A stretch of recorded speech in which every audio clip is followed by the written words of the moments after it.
I'm Detective James Miller with the State Bureau of Investigation Special Cases Division. For those of you new to this channel, I've spent the better part of 3 decades investigating unexplained phenomena across America. Tonight, I'm sharing one of the most disturbing cases from our files, a case that challenges our understanding of history and the supernatural.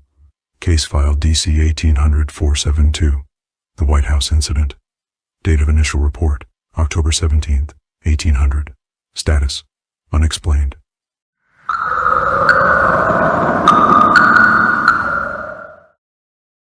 If you have a story, drop a comment below and subscribe to the channel.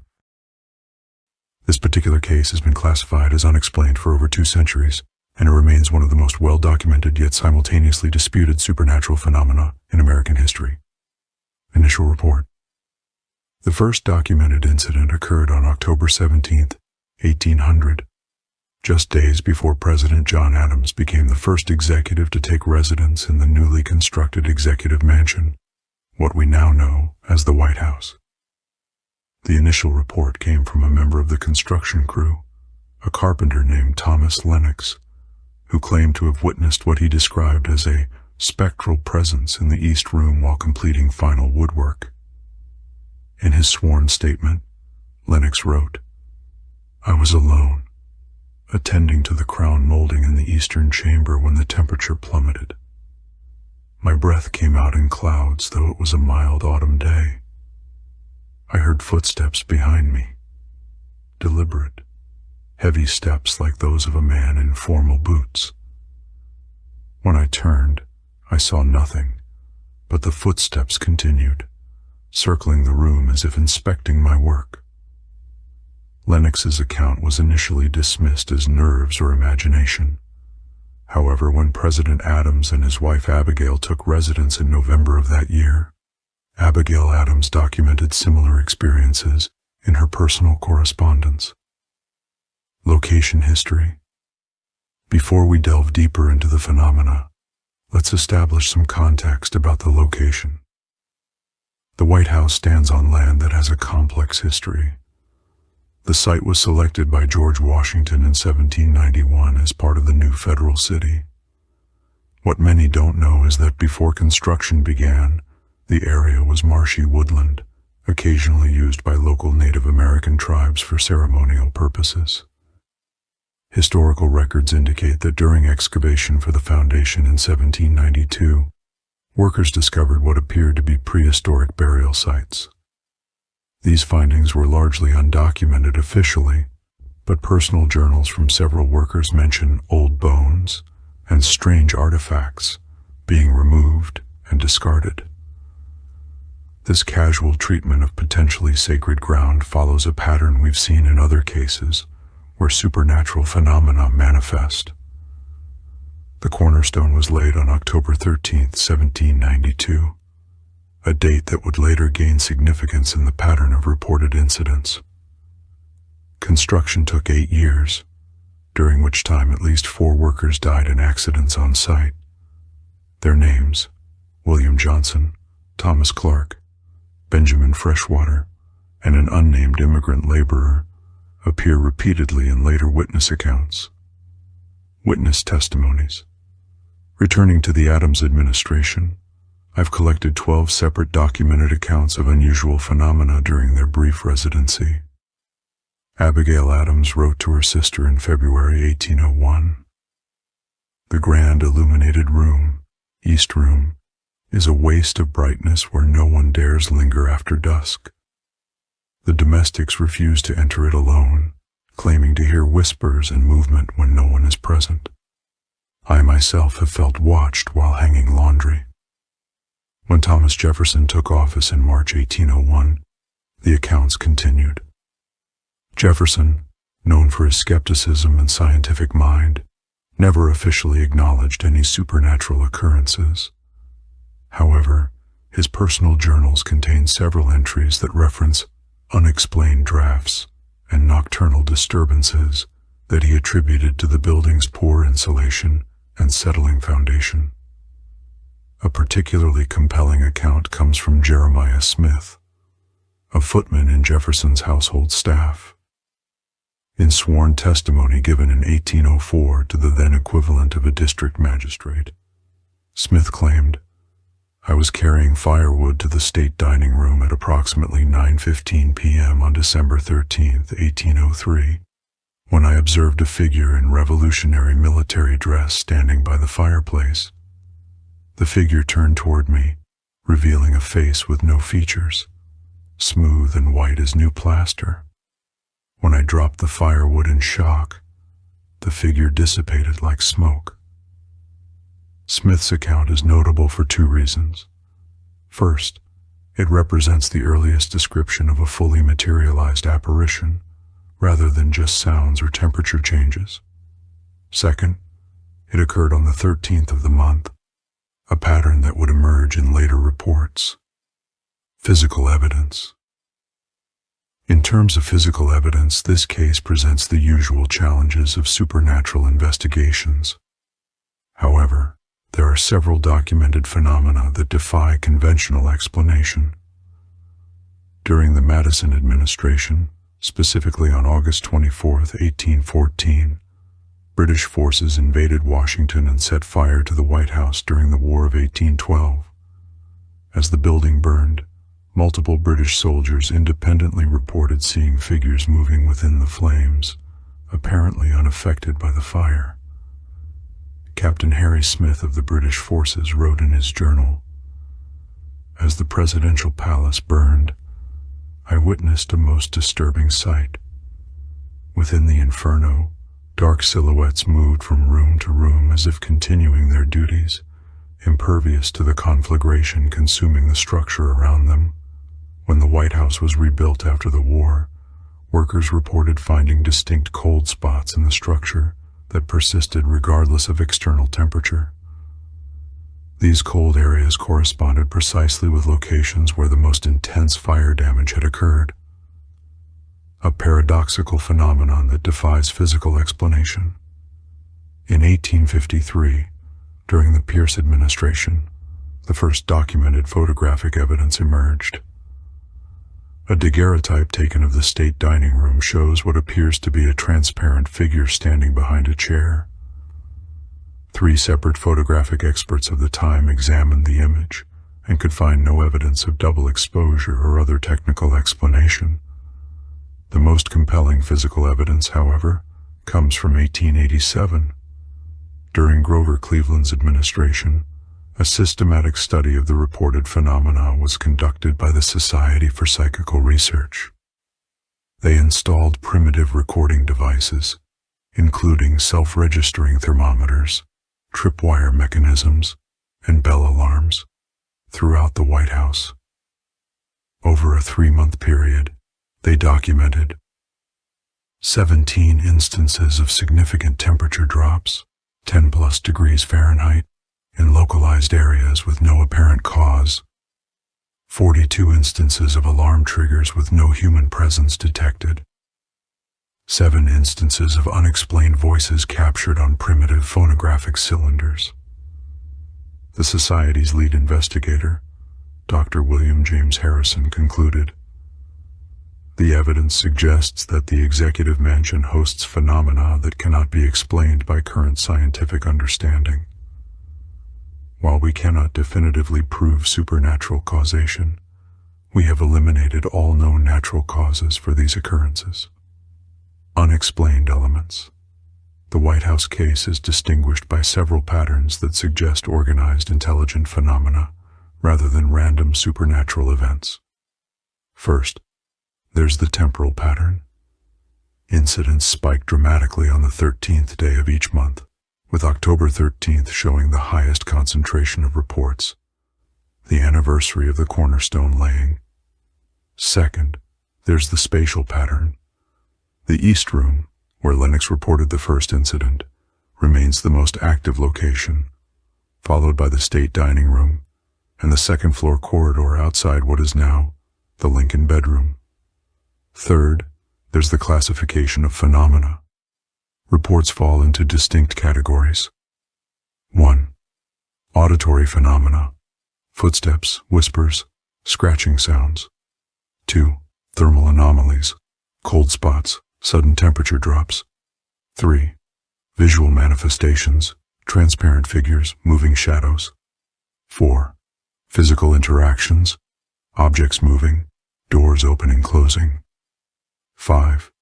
Emotional impacts, feelings of dread, being watched, intrusive thoughts. What's particularly noteworthy is that these categories appear in sequence. Locations typically experience auditory phenomena first, followed by thermal anomalies, then visual manifestations, and so on. This progressive pattern suggests an escalating phenomenon rather than random occurrences. Notable incidents.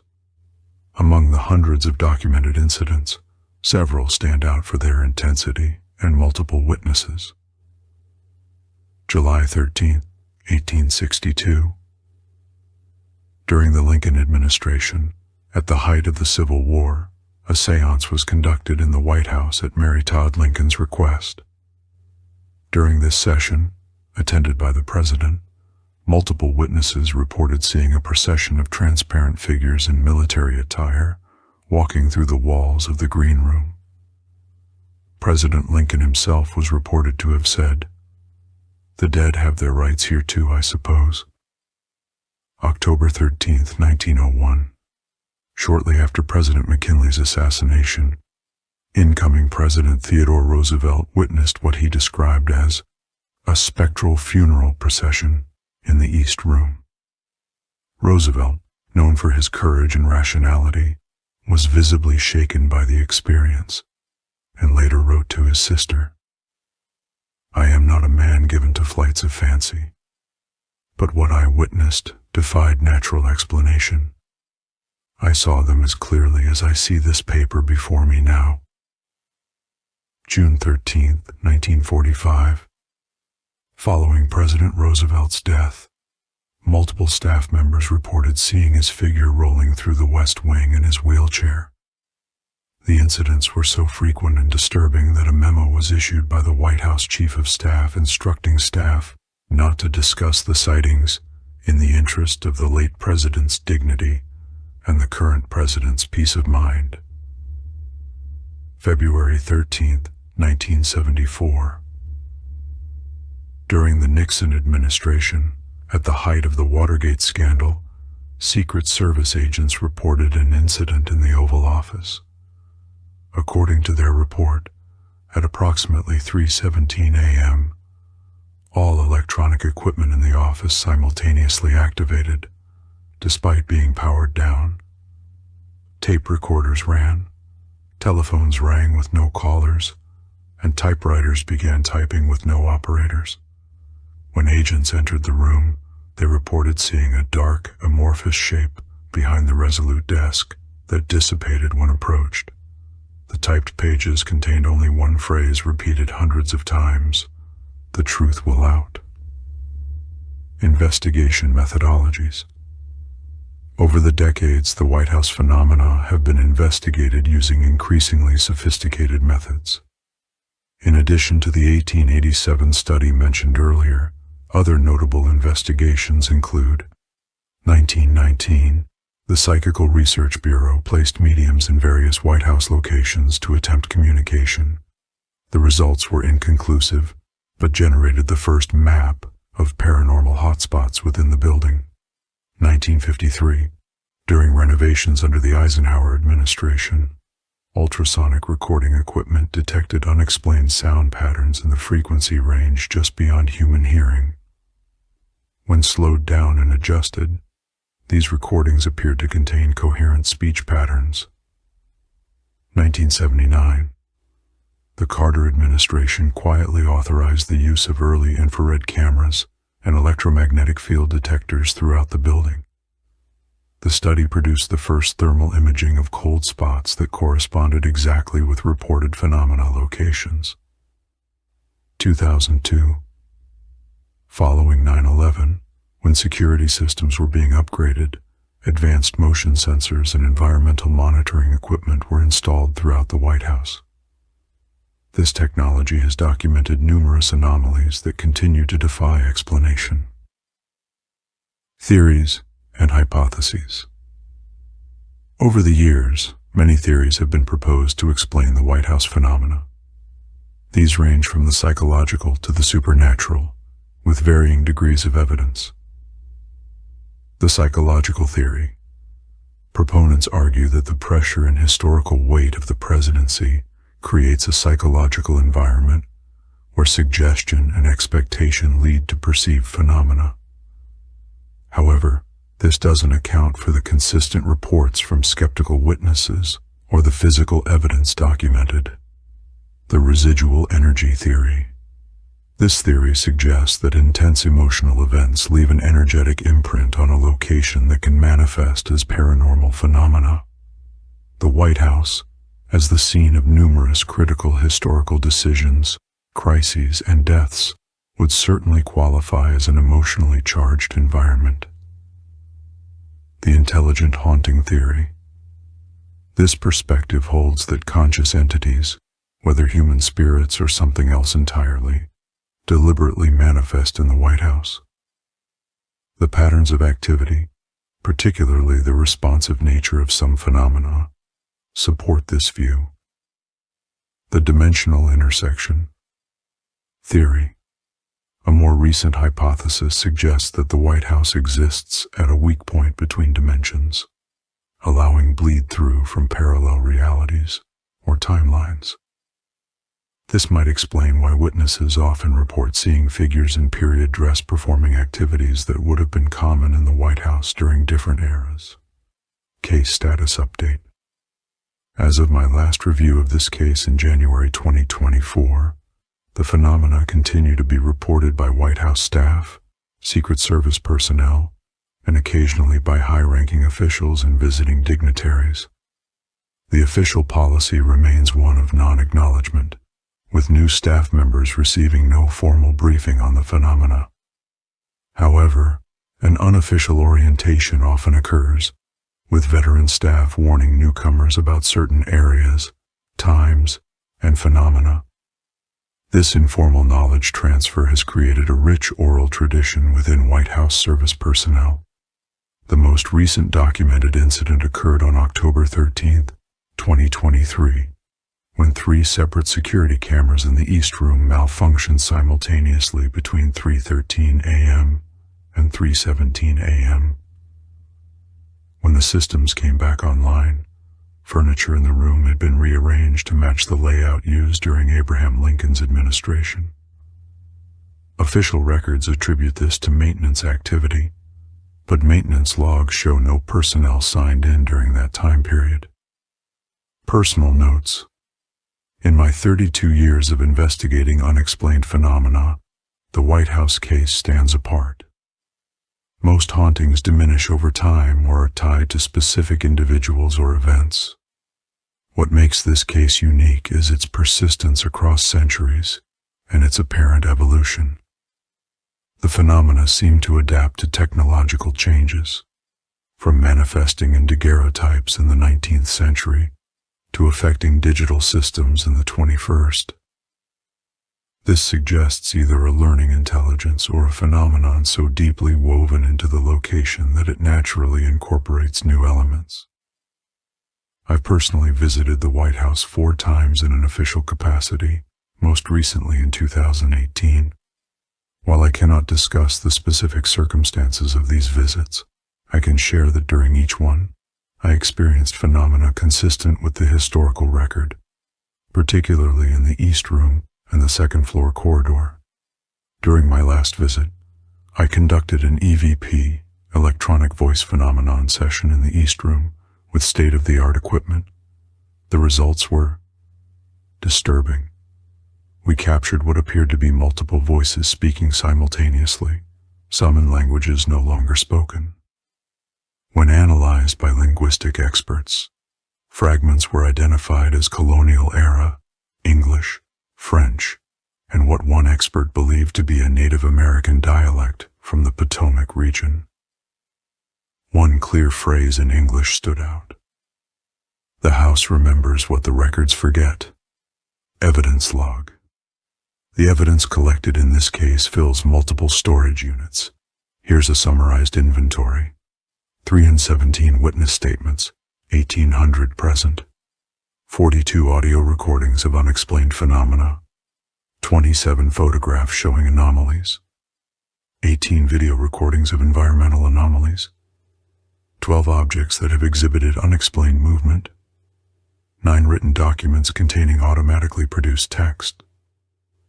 7 electronic devices that malfunctioned in unexplained ways during phenomena. Final assessment.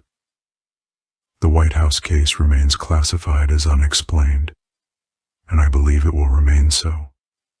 What we're dealing with appears to be beyond our current scientific understanding. Not simply a haunting, but perhaps something more fundamental. The executive mansion seems to exist at the intersection of history, collective consciousness, and some aspect of reality we've yet to fully comprehend. The phenomena don't appear malevolent so much as insistent, as if the building itself is trying to ensure that nothing is forgotten, that every decision, every crisis, every triumph and tragedy that has occurred within its walls continues to echo through time.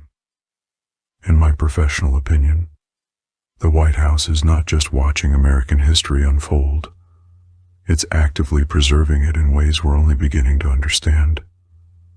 The true nature of these phenomena may never be fully explained, but their documentation remains one of the most compelling bodies of evidence for supernatural activity in our national records.